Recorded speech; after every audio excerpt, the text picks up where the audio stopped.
Assalamualaikum warahmatullahi wabarakatuh. Alhamdulillahirrabbilalamin. Wabihi nasta'in wala umri dunya waddin. Wassalatu wassalam ala asrofil anbiya'i wal mursalin wa ala alihi wa sahbihi ajma'in, amma ba'd. Yang terhormat Bapak Patria Magister Psikolog, yang saya sayangi, teman-teman sekalian. Pertama-tama marilah kita panjatkan puja-puji syukur kehadirat Tuhan Yang Maha Esa yang telah memberikan rahmat serta hidayahnya sehingga kita dapat berkumpul untuk melaksanakan seminar pada hari ini. Tak lupa sholawat serta salam aturkan kepada junjungan Nabi Agung kita, Nabi Muhammad Sallallahu Alaihi Wasallam, yang telah membawa kita dari zaman kegelapan menuju ke zaman yang terang benderang saat ini. Di sini izinkanlah saya menjadi moderator pada seminar hari ini, yaitu seminar penanganan psikolog terhadap anak sekolah dasar. Jadi di sini kita akan membahas tentang bagaimana penanganan terhadap psikolog pada anak usia sekolah dasar.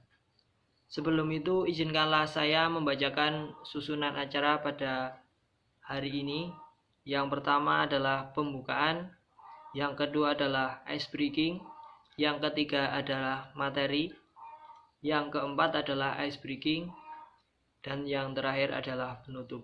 Memasuki acara yang pertama, marilah kita buka acara pada hari ini dengan membaca bismillah bersama-sama. Bismillahirrohmanirrohim. Memasuki acara yang kedua adalah ice breaking. Untuk menambah semangat kita pada seminar hari ini akan dibawakan oleh Deswi Dwi Lestari.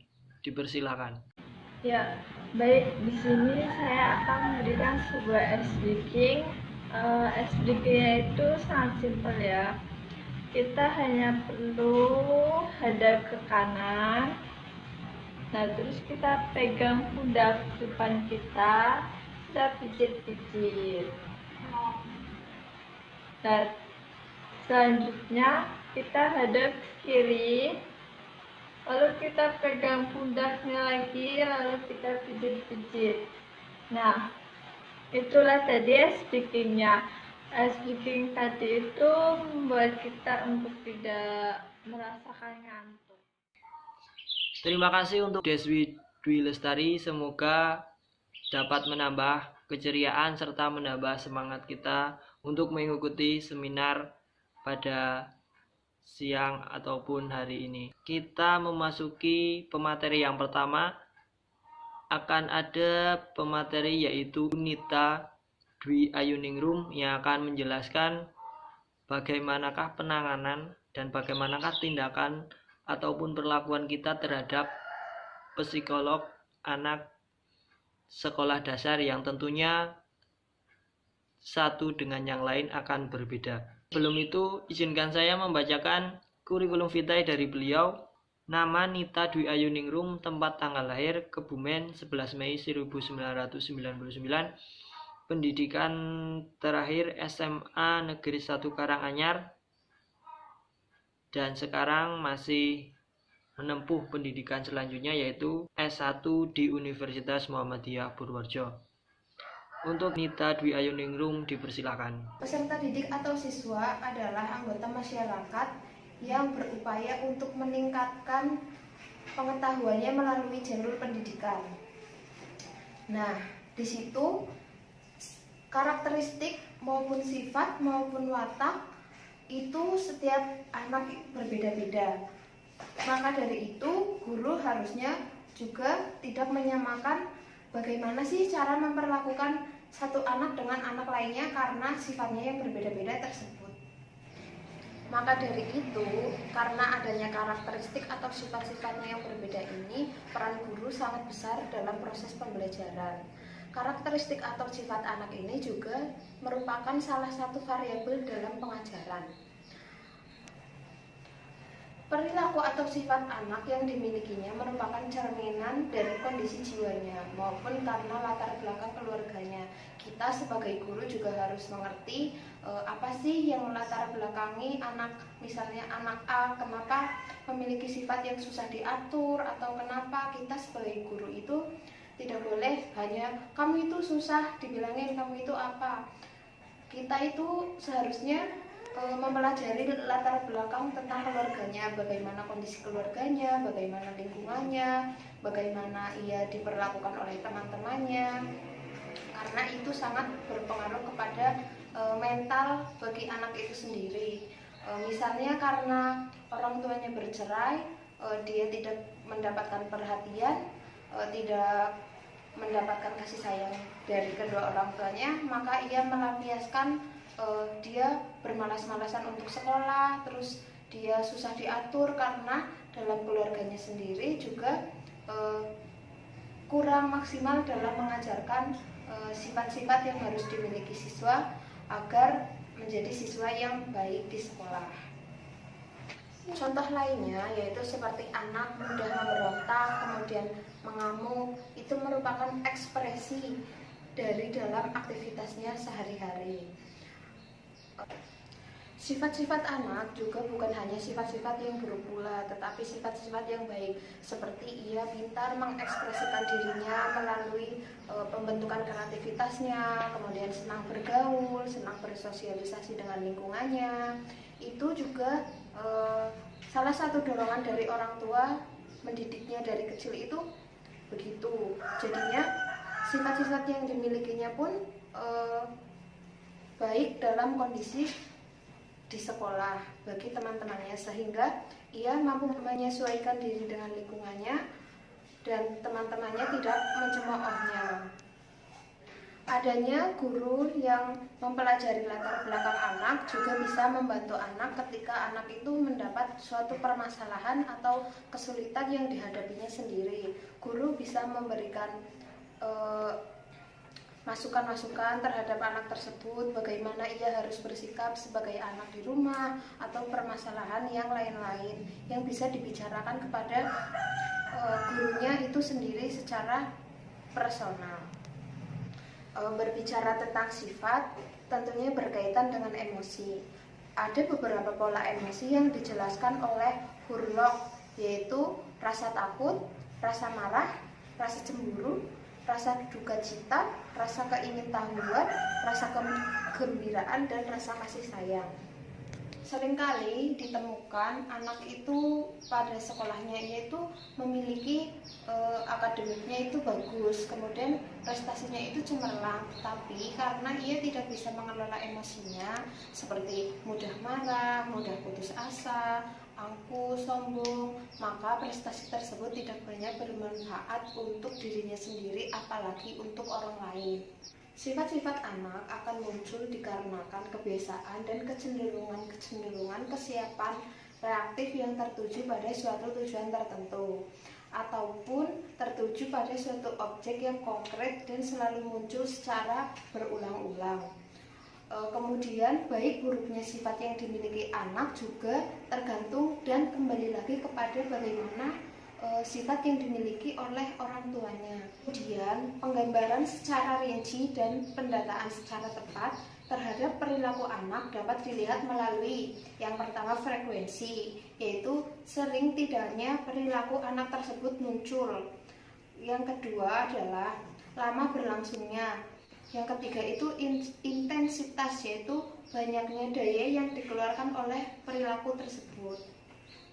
Ada 8 sifat dan sikap yang dimiliki oleh anak. Yang pertama adalah daya rasa, daya nalar, daya ingat, daya konsentrasi, daya aktivitas fisik, teliti, kreatif, dan bersosialisasi. Seorang guru harus mengerti apa, mengapa, bagaimana proses perkembangan jiwa anak itu. Karena dia sebagai pendidik formal memang bertugas untuk mengisi kesadaran anak-anak, membina, membangun kepribadian yang baik dan integral, sehingga mereka berguna untuk dirinya sendiri, lingkungannya, dan nusa bangsa. Kemudian akan muncul pertanyaan, yaitu bagaimana cara mengoptimalkan kecerdasan peserta didik. Apakah sama atau berbeda dengan cara mengembangkan potensi? Di sini itu cara mengoptimalkan kecerdasan peserta didik bisa melalui tugas otomatis yang diberikan oleh guru untuk memantau belajar anak. Kemudian untuk mengembangkan akademiknya, di samping memaksimalkan kegiatan belajar di sekolah, juga para peserta didik mengikuti pembelajaran tambahan atau yang disebut dengan bimbingan belajar maupun les. Kemudian untuk potensi akademik, sekolah mengadakan aneka ragam ekstrakurikuler yang bisa dipilih anak sesuai dengan keinginan maupun bakat mereka. Sebenarnya kecerdasan itu tidak bisa diukur melalui nilai saja, namun bagaimana cara anak tersebut berpikir dan mengungkapkan pemikirannya, dan bagaimana ia mengaplikasikan nilai-nilai yang diperolehnya dari pendidikannya di sekolah di kehidupan sehari-hari. Jangan hanya kecerdasan itu dikaitkan dengan kecerdasan yang ia miliki di sekolahnya.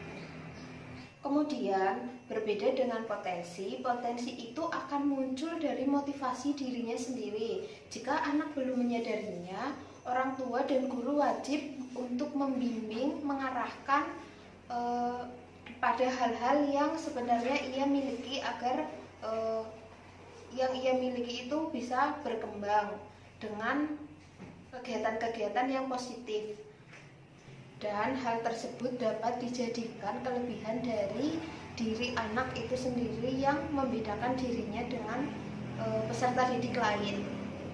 Menyadari hal tersebut, seharusnya sekolah itu menyediakan apa yang diperlukan peserta didik untuk dapat mengembangkan potensi yang ia miliki.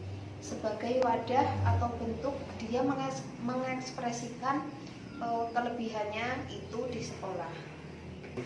Kemudian untuk pertanyaan selanjutnya, yaitu apakah ada lembaga yang menangani tes EQ dan IQ di SD Muhammadiyah Purworejo?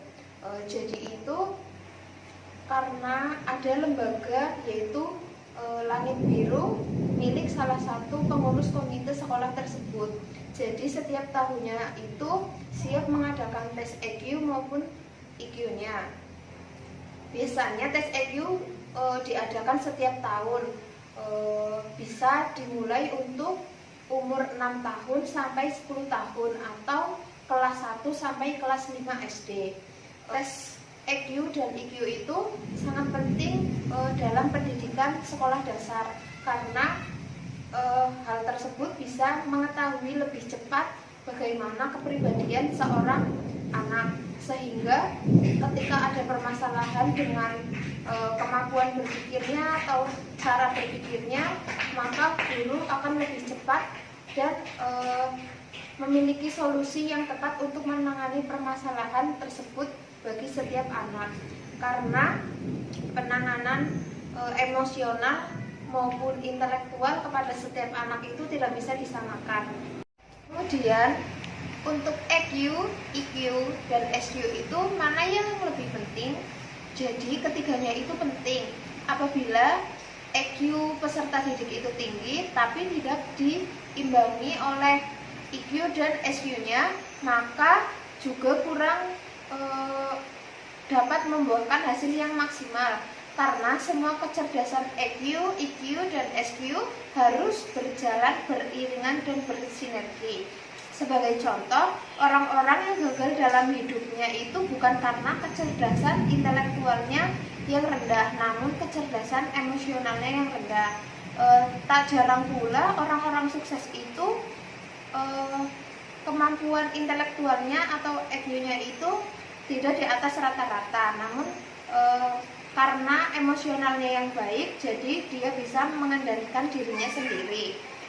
EQ dan IQ itu dapat dikembangkan, dipupuk, dan diperkuat dalam diri seseorang. Kecerdasan intelektual, emosional, dan spiritual yang berkembang dengan baik akan ditandai dengan kemampuan seseorang untuk bersikap fleksibel dan mudah menyesuaikan diri dengan lingkungannya, yang pada akhirnya membuat seseorang itu mengerti bagaimana makna hidup dalam dirinya. Untuk ada tidaknyakah keterkaitan antara EQ dan SQ? Jawabannya itu ada, karena biasanya anak yang memiliki rasa spiritual yang tinggi, emosinya pun terkendali walaupun inteligensinya tidak terlalu tinggi. Mereka akan lebih mudah terkendali. Anggapan awal bahwa EQ adalah kemampuan bawaan lahir yang mutlak dan tidak dapat berubah adalah salah. Karena kemampuan EQ dapat meningkat dari proses belajar. Kemudian untuk EQ atau kemampuan emosionalnya itu adalah kemampuan dirinya untuk mengendalikan dirinya sendiri, menyemangati dirinya sendiri, dan memotivasi dirinya sendiri untuk bertahan saat menghadapi frustasi. Untuk kemampuan spiritual atau SQ itu tidak harus berkaitan dengan keagamaan. Kecerdasan spiritual itu sendiri merupakan kecerdasan yang berasal dari hati dan menjadikan diri seseorang itu ketika dihadapkan kepada suatu permasalahan, dia akan mencoba melihat makna yang terkandung di dalamnya, sehingga kecerdasan spiritual mampu membuat individu memaknai setiap kegiatan sebagai ibadah dalam hidupnya. Demikian adalah hal-hal yang dapat saya sampaikan mengenai bagaimana guru menghadapi sifat anak yang berbeda-beda pada jenjang pendidikan. Terima kasih kepada Nita Dwi Ayuningrum yang telah menyampaikan materi sebagai gambaran awal kita untuk mengetahui bagaimanakah sikap atau bagaimanakah langkah kita dalam menangani tentang masalah psikolog di sekolah dasar. Selanjutnya memasuki pemateri yang kedua akan dibawakan oleh Adi Pradana. Sebelumnya izinkan saya membacakan kurikulum vitae beliau. Nama Adi Pradana, tempat tanggal lahir Purworejo 11 Mei 2000. Pendidikan terakhir adalah SMA Muhammadiyah Purworejo. Dan sekarang beliau masih menempuh pendidikan lanjutan yaitu S1 di Universitas Muhammadiyah Purworejo. Kepada beliau dipersilakan. Lanjutkan materi dari pemateri yang sebelumnya, yaitu bagaimana cara penanganan siswa atau peserta didik yang berkaitan dengan IQ dan EQ. Lalu sekolah itu menyerahkannya kepada siapa? Berdasarkan hal tersebut, dari awal proses, guru kelas menangani sendiri karena sekolah belum memiliki guru BK. Otomatis guru kelas yang setiap saat bertatap muka langsung dengan anak juga langsung menangani sendiri. Selanjutnya, siapakah yang menangani ketika ada peristiwa yang menyangkut tentang psikologi anak seperti pembulian? Jawabannya, yang menangani adalah guru kelas bersama kepala sekolah. Jika diperlukan, pihak sekolah memanggil orang tua atau wali murid dari siswa. Dalam tahap tersebut, guru harus memahami sifat yang dimiliki peserta didik, latar belakang, permasalahan atas sifat tersebut, serta mekanisme penanganannya. Untuk itu, menghadapi tantangan tersebut, guru perlu berpikir secara antisipatif dan proaktif. Artinya, guru harus melakukan pembaharuan ilmu dan pengetahuan yang dimilikinya secara terus-menerus. Berikutnya, bagaimana cara meningkatkan? Pasti ada program. Lalu, program apa saja yang dapat meningkatkan IQ maupun EQ di SD Muhammadiyah Purworejo? Jawabannya, untuk meningkatkan IQ, pihak sekolah mempunyai program bimbingan belajar. Peningkatan prestasi matematika dengan pemberian oleh guru matematika dari alumni SD Muhammadiyah Purworejo yang ikhlas menyumbangkan ilmunya. Untuk di bidang IQ, setiap guru harus memberikan motivasi dan penguatan pada anak untuk percaya diri, tidak minder, ataupun semangat dalam menerima kekurangan dan menyemangati siswa-siswi bahwa setiap anak pasti memiliki kelebihan. Pemberian motivasi dari psikolog Universitas Muhammadiyah Purworejo pun juga diberikan. Untuk pertanyaan yang terakhir, bagaimana cara mengoptimalkan kecerdasan peserta didik itu seperti apa? Apakah sama seperti cara mengembangkan potensi atau berbeda? Jawabannya, cara mengoptimalkan kecerdasan dengan pemberian tugas otomatis memantau belajar anak. Untuk mengembangkan akademik, di samping memaksimalkan kegiatan belajar mengajar, anak-anak diarahkan untuk mengikuti bimbingan belajar atau les. Selanjutnya, untuk potensi akademik, sekolah mengadakan aneka ragam ekstrakurikuler yang bisa dipilih anak sesuai dengan minat dan bakatnya. Terima kasih kepada Abdi Pradana yang telah menyampaikan materi pada hari ini. Acara selanjutnya adalah ice breaking yang akan membuat kita lebih segar lagi, membuat kita lebih fresh lagi dalam menerima ataupun belajar tentang materi pada seminar hari ini yang akan dibawakan oleh Fitria Faridatul Hasanah. Dipersilakan. Di sini saya akan membawakan ice breaking saya yang berjudul Manajari. Nah, dalam ice breaking ini hanya menggunakan tangan saja ya. Nanti siswa itu disuruh menunjukkan mana jari-jari yang saya perintahkan. Seperti ini teman-teman. Ayo ikuti saya semuanya. Mana ibu jari, mana ibu jari, yang ini, yang ini. Halo, apa kabar? Baik-baik saja. Sembunyi, sembunyi. Mana jari telunjuk, mana jari telunjuk, yang ini, yang ini. Halo, apa kabar? Baik-baik saja. Sembunyi, sembunyi. Nah, mungkin hanya segitu saja teman-teman ice breaking yang bisa dapat saya sampaikan. Mudah-mudahan bermanfaat untuk kita semua. Terima kasih kepada Ibu Fitria Faridatul Hasanah yang telah membuat kita lebih segar dan membuat kita lebih ceria pada hari ini. Selanjutnya, kesimpulan materi ataupun kesimpulan dari seminar pada hari ini akan disampaikan oleh notulen kita, yaitu Lita Widianti Rahayuning Tias. Dipersilakan. Berdasarkan materi yang telah disampaikan oleh pemateri kita, diperoleh kesimpulan bahwa peran guru dalam mempelajari sifat-sifat siswa itu sangatlah penting. Hal itu karena jika guru telah mempelajari sifat setiap individu atau siswa, jika nantinya terdapat permasalahan pada siswa, guru akan mudah untuk menanganinya. Sebab pada sekolah dasar belum ada guru BK atau guru bimbingan konseling, sehingga semua yang berhubungan dengan siswa diurusi oleh guru kelas dan kepala sekolah. Untuk tingkat IQ, EQ, dan SQ, satu sama lain sangat ketergantungan. Tidak bisa menilai suatu kecerdasan anak dari satu aspek saja, melainkan 3 aspek harus terpenuhi. Belum tentu anak yang EQ-nya tinggi, dia sangat hebat.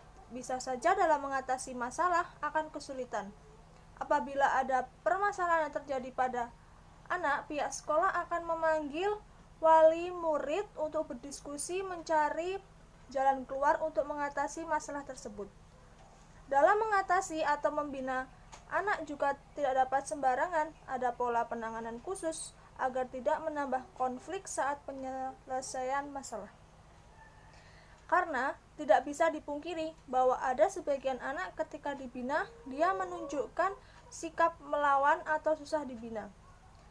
Disinilah peran guru dalam pelajari sifat-sifat siswanya, agar ketika ada masalah dapat diatasi dengan baik dan juga mengarahkan minat dan bakat siswa sejak dini. Dengan tetap memperhatikan IQ, EQ, dan SQ pada siswa yang dibimbing atau dibinanya. Dengan berakhirnya kesimpulan dari notulen, berakhir pula seminar pada siang hari ini. Marilah kita tutup acara seminar pada siang hari ini dengan membaca hamdalah bersama-sama. Alhamdulillahirabbil alamin. Sekian, ada kurang dan lebihnya saya sebagai moderator memohon maaf dan terima kasih atas partisipasi dan perhatiannya. Wabillahi taufiq wal hidayah. Wassalamualaikum warahmatullahi wabarakatuh.